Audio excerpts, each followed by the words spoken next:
क्या आप जानते हैं कि इंसानों ने ऐसी ताकत हासिल कर ली है जो पूरी दुनिया को एक बार नहीं, दो बार नहीं, तीन बार भी नहीं बल्कि कई बार तबाह कर सकती है। जी हाँ दोस्तों, मैं कोई साइंस फिक्शन मूवी की बात नहीं कर रहा, बल्कि मैं बात कर रहा हूँ एक खतरनाक हकीकत के बारे में। न्यूक्लियर वेपन्स की रेस पिछले कई सालों से एक ऐसे सफर पर मूव हो रही है जिसे एक्सपर्ट्स तीन बड़े हिस्सों में डिवाइड करते हैं: फर्स्ट, सेकंड और थर्ड न्यूक्लियर दौर। पहला दौर उस टाइम शुरू हुआ जब जमीन पर जिंदगी चंद मिनटों की मेहमान लगती थी। दो सुपर पावर्स एक ऐसी रेस में दौड़ रही थी जहां हर नया वेपन पिछले से ज्यादा खतरनाक होता था, जैसे ह्यूमंस अपने आप को खत्म करने के लिए ही दौड़ रहे हैं। और फिर आता है दूसरा न्यूक्लियर दौर, जिसमें सिचुएशंस बदलने लगी, नफरतों की दीवारें गिरने लगी, एग्रीमेंट्स हुए और लगा जैसे ह्यूमन ने सुख का सांस ले लिया हो। लेकिन ये सुकून सिर्फ तूफान से पहले ही खामोश साबित हुआ और अब हम तीसरे दौर में दाखिल हो चुके हैं।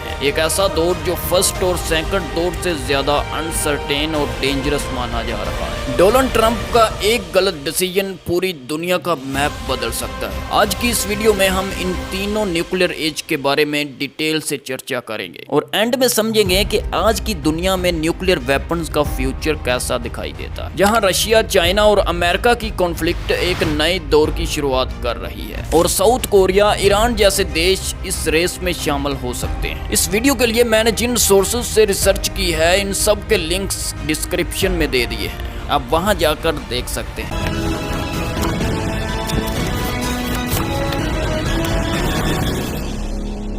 पहला न्यूक्लियर दौर वो टाइम था जब अमेरिका और रूस यानी उस टाइम का सोवियत यूनियन एक दूसरे से आगे निकलने की कोशिश कर रहे थे। इसलिए दोनों देशों ने लार्ज स्केल पर न्यूक्लियर वेपन्स बनाना शुरू कर दिए। ये सब कुछ उस टाइम ज्यादा हो रहा था जब कोल्ड वार अभी अभी स्टार्ट हुई थी और पूरी दुनिया में खौफ फैला हुआ था कि ये जंग कहीं पूरी दुनिया के लिए खतरा न बन जाए। सबसे पहले 1945 में अमेरिका ने एटॉमिक बम बनाया और इसे वर्ल्ड वार 2 में जापान के हिरोशिमा और नागासाकी पर गिरा दिया, जिससे 2 लाख से ज्यादा लोग थोड़ी ही देर में अपनी जान से हाथ धो बैठे। और ये पहली बार था कि दुनिया ने देखा कि एटॉमिक बम भी इतनी बड़ी तबाही ला सकता है। इसके बाद सोवियत यूनियन ने भी 1949 में अमेरिका से सिर्फ 4 साल बाद अपना एटम बम बनाकर टेस्ट कर लिया। जब दोनों देशों के पास न्यूक्लियर वेपन्स आ गए तो अब कंपटीशन स्टार्ट हो गया और कौन ऐसे वेपन्स तैयार करता है जो बहुत ज्यादा फास्ट और हजारों किलोमीटर दूर तक दुश्मन को निशाना बना सकते हैं। लेकिन क्या आप जानते हैं कि इन्होंने इतने ज्यादा वेपन्स क्यों बनाए? इन दोनों देशों की एक सोच थी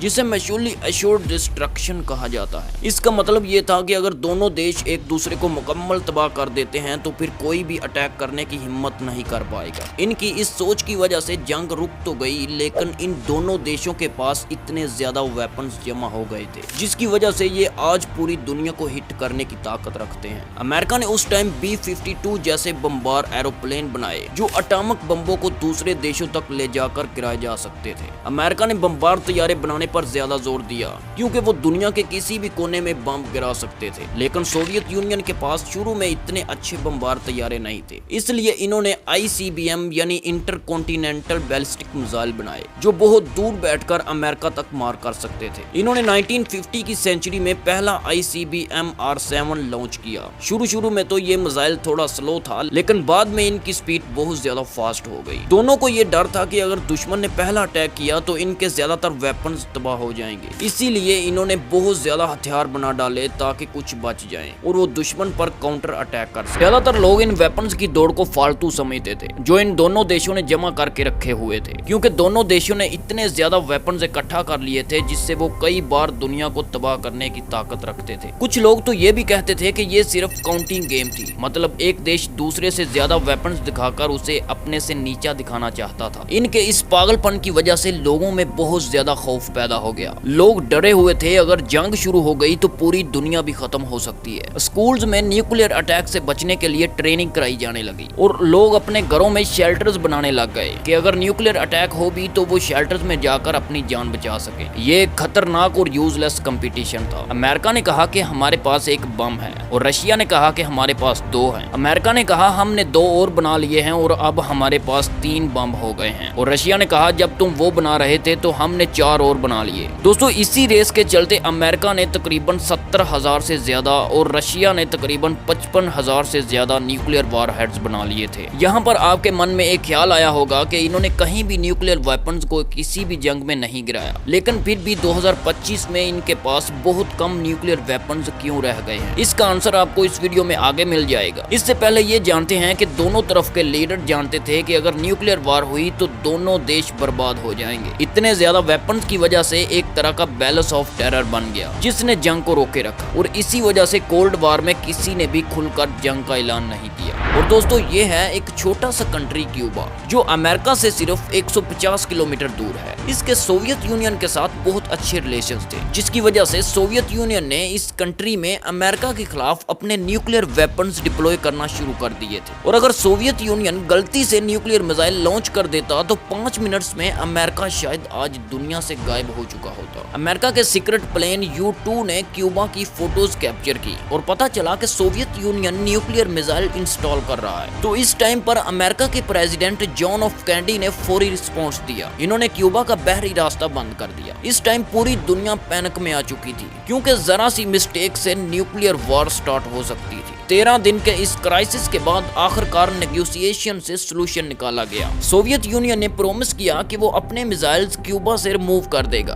बदले में अमेरिका ने भी कहा कि वो क्यूबा पर अटैक नहीं करेगा और तुर्की में मौजूद अपने मिसाइल्स भी रिमूव कर देगा। और इसके बाद सोवियत यूनियन और अमेरिका के रिलेशंस अच्छे होने लग गए, जिसमें बहुत सारे न्यूक्लियर एग्रीमेंट साइन किए गए। क्यूबन मिसाइल क्राइसिस के फौरन बाद 1963 में एक ट्रीटी साइन की गई जिसे partial nuclear test ban treaty कहते हैं, जिसमें कोई भी कंट्री एटमॉस्फेयर में या अंडर वाटर या स्पेस में न्यूक्लियर टेस्ट नहीं कर सकेगी, सिर्फ अंडरग्राउंड टेस्ट करेगी। ये एग्रीमेंट अमेरिका, सोवियत यूनियन और ब्रिटिश ने मिलकर साइन किया था और ये दुनिया का पहला ऐसा ग्लोबल एग्रीमेंट था जो न्यूक्लियर टेस्ट पर लिमिटेशंस लगाता था। इस एग्रीमेंट की रीजन यही थी कि रेडियो एक्टिव फॉल आउट और न्यूक्लियर वार के खतरे को कम किया जा सके। और इसके बाद 1972 में साल्ट 1 के तहत 2 एग्रीमेंट साइन किए गए जिनमें इंटरकॉन्टिनेंटल बैलिस्टिक मिसाइल को लिमिटेड कर दिया गया। ये सारे एग्रीमेंट्स इसलिए किए जा रहे थे ताकि न्यूक्लियर वेपन्स को बढ़ने से रोका जाए। और 1987 में एक और एग्रीमेंट साइन हुआ जिसे intermediate range nuclear forces treaty कहते हैं, जिसे अमेरिका के प्रेसिडेंट रोनाल्ड रेगन और सोवियत लीडर मिखाइल गोर्बाचोव ने साइन किया। इसमें डिसाइड हुआ कि 500 से 5500 किलोमीटर रेंज वाले तमाम मिसाइल्स, चाहे वो न्यूक्लियर हों या कन्वेंशनल, सबको डिस्ट्रॉय कर दिया जाएगा। इन मिसाइल्स के साथ इनके लॉन्चर्स भी डिस्ट्रॉय किए जाएंगे और सख्त मॉनिटरिंग और वेरिफिकेशन का सिस्टम भी बनाया गया। 1991 तक अमेरिका और सोवियत यूनियन दोनों ने मिलकर 2692 मिसाइल्स डिस्ट्रॉय कर दिए थे। 1991 में सोवियत यूनियन के खत्म होने के बाद दुनिया एक नए दौर में दाखिल हुई जिसे अक्सर दूसरा न्यूक्लियर दौर कहा जाता है। और अगर आप जानना चाहते हैं कि सोवियत यूनियन कैसे टूटा तो कमेंट्स में बता दें, इसके लिए मैं अलग से वीडियो बना दूंगा। कोल्ड वार के जमाने में अमेरिका और सोवियत यूनियन के दरमियान एक खतरनाक हथियारों की दौड़ लगी हुई थी जिसमें दोनों ने टेंस ऑफ थाउजेंड्स वेपन्स बना लिए थे। लेकिन सोवियत यूनियन के टूटने के बाद ग्लोबल टेंशंस कुछ हद तक कम हो गई। अमेरिका और रूस दोनों ने अपने न्यूक्लियर वेपन्स बड़ी तादाद में कम करने का फैसला किया और ऐसे एग्रीमेंट्स किए गए जिससे न्यूक्लियर वारहेड्स को कम करने के लिए कंट्रोल किया जाए, जैसे कि न्यू स्टार्ट एग्रीमेंट्स 2011 में इम्प्लीमेंट हुआ, जिसके तहत दोनों देश सिर्फ 1550 एक्टिव वारहेड्स रख सकते थे। सिर्फ एक्टिव वारहेड्स, वैसे तो इनके पास बहुत ज्यादा हैं। आज भी ये मुआहदा अमेरिका और रूस के दरमियान बहुत इंपॉर्टेंट न्यूक्लियर कंट्रोल एग्रीमेंट समझा जाता है। इन एग्रीमेंट्स को एक दूसरे के साथ मिलकर काम करने और एक और महंगी और खतरनाक हथियारों की दौड़ से बचने के तौर पर देखा जाने लगा। दोनों देशों ने हजारों न्यूक्लियर वेपन्स तबाह कर दिए। दुनिया को अब यकीन होने लगा कि अब जंग का खतरा कुछ हद तक कम हो जाएगा। सोवियत यूनियन के टूटने के बाद आजाद होने वाले देश जैसे यूक्रेन, बेलारूस और काजाकिस्तान जिनमें न्यूक्लियर वेपन्स रह गए थे, लेकिन इन वेपन्स का असल कंट्रोल और चलाने का तरीका ज्यादातर रूस के पास था। यूक्रेन ने 1994 में अपने न्यूक्लियर वेपन्स रूस को वापस दे दिए थे। यूक्रेन ने इसके बदले में अमेरिका, ब्रिटिश और रूस के साथ कुछ मुआहदे किए। इन एग्रीमेंट्स में ये शामिल था कि इसको इंडिपेंडेंस और सिक्योरिटी से प्रोटेक्ट किया जाएगा। यूक्रेन ने ये वेपन्स रूस को इसलिए दिए थे क्योंकि इसके पास ना तो इनको चलाने के कोड्स थे और ना ही अपने पास रखने के लिए पैसे या टेक्नोलॉजी थी। लेकिन आज रूस जो यूक्रेन के साथ कर रहा है ना,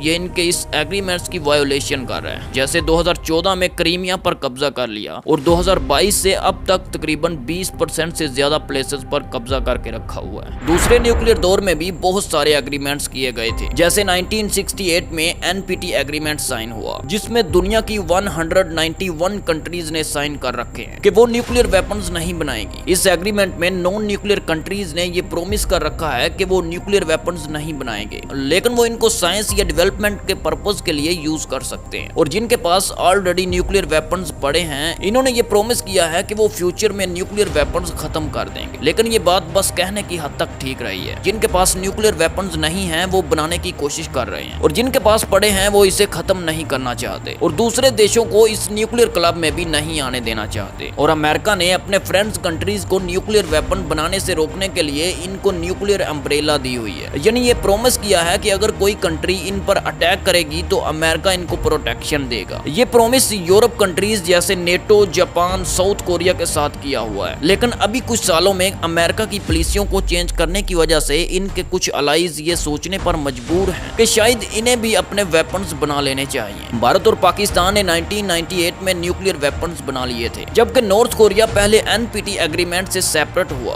और फिर 2006 में वेपन्स का एक्सपेरिमेंट स्टार्ट कर दिया। इन तीनों कंट्रीज ने एनपीटी के सर्कल से बाहर रहकर ये प्रोग्राम चलाया। भारत और पाकिस्तान कभी भी एनपीटी का हिस्सा नहीं बने और नॉर्थ कोरिया ने ये एग्रीमेंट छोड़कर अपना रास्ता अपनाया। और जब ग्लोबल रिस्पॉन्स आने लगा तो भारत ने नो फर्स्ट यूज पॉलिसी को अपना लिया, जिसका मतलब है कि भारत पहले किसी पर भी न्यूक्लियर अटैक नहीं करेगा जब तक पहले कोई भारत पर अटैक ना करे। और पाकिस्तान ने अभी तक नो फर्स्ट यूज पॉलिसी को नहीं अपनाया। और दोस्तों, एक्सपर्ट्स का ये मानना है कि अगर अमेरिका की सिक्योरिटी गारंटी पर ट्रस्ट कम हो गया तो बहुत सारी कंट्रीज अपने न्यूक्लियर वेपन्स बनाने लग जाएंगी। और बहुत सारे एक्सपर्ट्स इसलिए भी परेशान हैं क्योंकि अगर कोल्ड वार के बाद एनपीटी जैसे एक्सपेरिमेंट्स टूट गए तो और भी कंट्री न्यूक्लियर पावर बनने की कोशिश करेंगी। एक्सपर्ट्स कहते हैं कि हम इस टाइम न्यूक्लियर दौर के सबसे खतरनाक टाइम में जी रहे हैं, जिसे तीसरा न्यूक्लियर दौर कहा जाता है। इसकी वजह यह है कि आज की दुनिया कोल्ड वार के जमाने से कहीं ज्यादा अनस्टेबल और कॉम्प्लिकेटेड हो चुकी है। अब पहले से ज्यादा देशों के पास न्यूक्लियर वेपन्स आ चुके हैं। पिछले न्यूक्लियर एग्रीमेंट्स टूटते जा रहे हैं और नई टेक्नोलॉजी की वजह से दुश्मन को रोकना पहले जितना आसान नहीं रहा है। जिसका जो दिल कर रहा है वो अपनी मर्जी कर रहा है। अमेरिका और रूस के ताल्लुकात खराब होते जा रहे हैं और धीरे धीरे पुराने एग्रीमेंट्स भी टूटते जा रहे हैं। जैसे दोनों देशों ने INF और न्यू स्टार्ट जैसे एग्रीमेंट्स खत्म कर दिए हैं। ये एग्रीमेंट्स ही इसलिए किए गए थे ताकि न्यूक्लियर वेपन्स को रोका जा सके, और इसी वजह से ही इनको एक दूसरे पर भरोसा था कि वो अचानक हथियार नहीं बढ़ाएंगे। अमेरिका INF मुआहदे से इसलिए निकल गया है क्योंकि उसका कहना था कि रूस इसकी वायोलेशन कर रहा है, और दूसरी तरफ रूस इस बात को मानने से इनकार कर रहा है। अब ना कोई लिमिट है और ना ही कोई इंस्पेक्शन, तो दोनों देश अपने न्यूक्लियर प्रोग्राम छुपा सकते हैं। इससे गलतफहमियां बढ़ सकती हैं और अचानक जंग के चांस भी बढ़ सकते हैं। और अब रूस ने भी हाइपरसोनिक मिसाइल बनाए हैं जो आवाज से ज्यादा कई गुना तेज चलते हैं और इन्हें रोकना बहुत मुश्किल हो जाता है। इसके अलावा